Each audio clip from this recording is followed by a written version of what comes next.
Hi, this is Jeremy Vine here. So I've been asked to read something, delighted to try and recite a poem which I learnt when I was a student.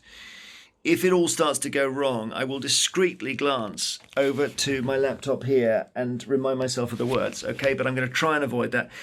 This is called the Ballad of Reading Gaol. It's not the whole thing, because when I was learning it as a student, I realised it was too long for any human being to learn. So I will activate my student brain and we'll see how far we get. It's an incredible poem because Oscar Wilde wrote it while he was in prison himself towards the end of his life.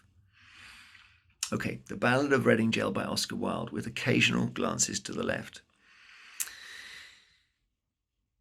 He did not wear his scarlet cap, for blood and wine are red. It's not even that, is it? Hang on. Okay. He did not wear his scarlet coat, for blood and wine are red, and blood and wine were on his hands when they found him with the dead, the poor dead woman whom he loved and murdered in her bed. He walked with other trial men in a suit of shabby grey. A cricket cap was on his head, and his steps seemed light and gay.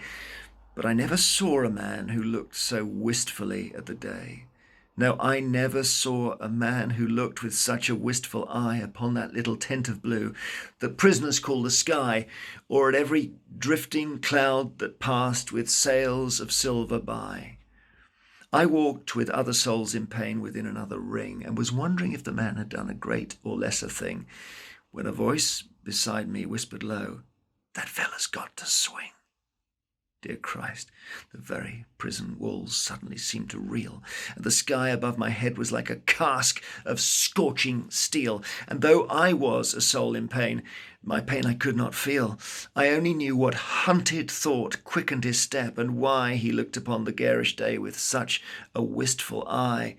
The man had killed the thing he loved, and so he had to die. Yet each man kills the thing he loves. By each let this be heard. Some do it with a flattering look, and some with a bitter word. The coward does it with a kiss, the brave man with a sword. Some kill their love when they are young, and some when they are old. Some strangle with the hands of lust, and some with the hands of gold. The kindest use a knife, because the dead so soon grow cold.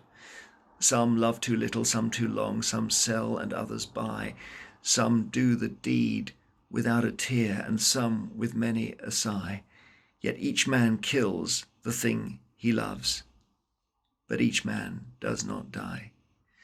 He does not die a death of shame on a day of dark disgrace, nor have a noose about his neck, nor a cloth upon his face, nor plunge feet foremost through the floor into an empty space.